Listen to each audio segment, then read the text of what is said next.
Another prominent former first lady just died. The wife of Major General Johnson Thomas Umunakwe JTU Aguiyi-Ironsi, Nigeria's first military head of state, Chief Mrs. Victoria Nwanyocha Aguiyi-Ironsi, is dead. She died in the early hours of Monday, aged 97. Wow. The woman lived long. Born on November 21st, 1923, she was the second First Lady of Nigeria from January 16, 1966 to July 29th, 1990, July 29, 1996, when her husband, 1966, when her husband was assassinated in a counter-military coup carried out by Nigerian military officers of northern extraction. Aguiyi-Ironsi was killed in Ibadan in the counter coup led by Murtala Mohammed, and which led to the installation of Yakubu Gowon as head of state. Reflecting on her life after gruesome murder of her husband in an interview with the Guardian newspaper on June 3rd, 2016, she said, "The truth is that 29th of July this year will be 50 years since my husband was killed. By then, I had 8 children. I have seen hell, and at the same time, I have seen heaven." 97 years old. Biafran, what is this? You go and meet your husband. Due to your husband, Nigeria fall into civil war.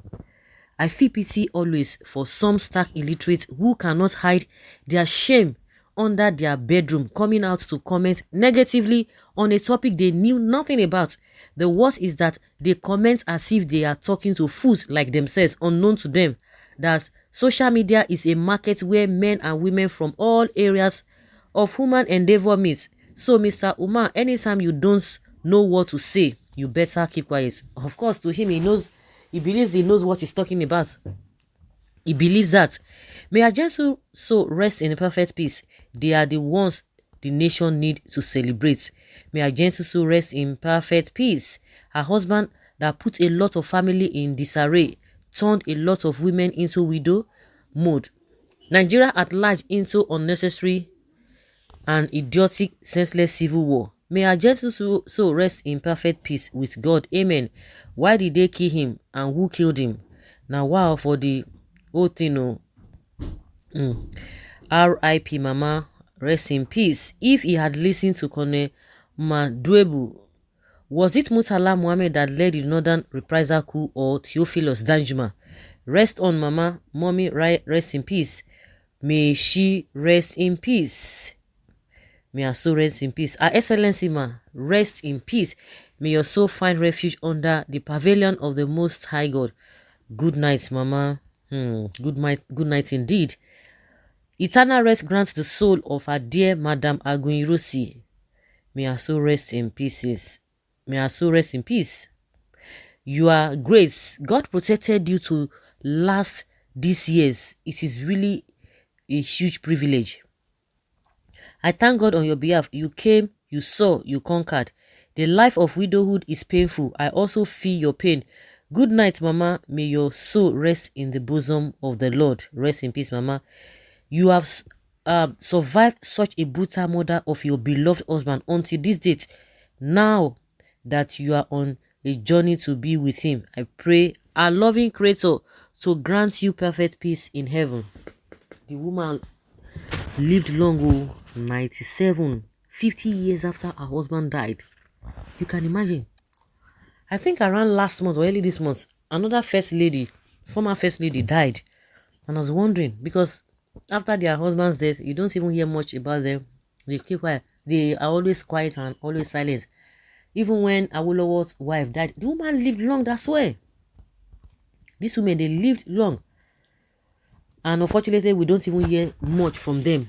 Of course, they were not the one that power were handed over to, so they will not be able to say much. Whatever they are going to be, they were aware of. They might not even come to the limelight to say it just the way it is, because people will say, they are not the ones being given that mandate.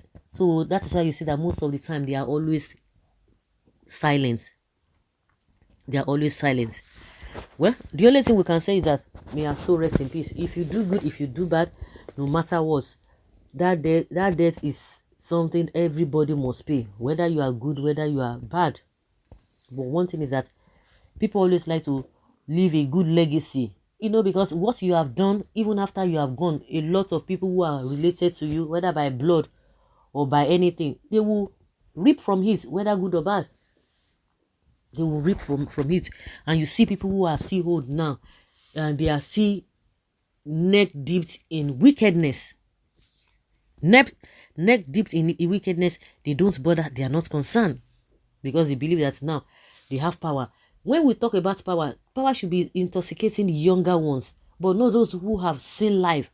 But if power and privileges you have, you see intoxicates you, that means something is wrong somewhere. Something is really wrong somewhere. Well, the woman has done her part. She has gone. Um, some people refer her to a great woman, because it is not an easy thing to go through the life of a widow, or life of widowhood, for such a long time, very very long time. Do you know what it means? She was born in 1920 something, and now in 2021. It was not an easy thing. It was not an easy journey. I'm sure, she had a lot of children that would have been able to take care of her and console her, and that is life. But some people might see it from a different angle, because now a lot of memories started coming up because of what happened, and who did it, who did that. Because we have a conspiracy theories, we don't even have a tangible history that we can really fall back on, and we have a disjointed stories here and there. This one will say, oh, this happened, this one did this one did that. Even as we speak now, do you think we have a well documented history that we can even hand over to the children, to the future children? And not to talk of, we don't even know which one is right, which one is not right, because there's a conspiracy here and there. You don't even know what to believe and what not to believe. Some people are attributing the problem of Nigeria to her husband. Some people are saying, oh, he did well. Like I said, whatever that must have happened, the woman was not given power. She was not in charge of the affairs of the country. So she was just the husband, the wife to the man. So a lot of questions cannot even be put to her. And that's why most of the time their wives, nobody even talk about what's really transpired, what they can really tell one person. And that is just how it is.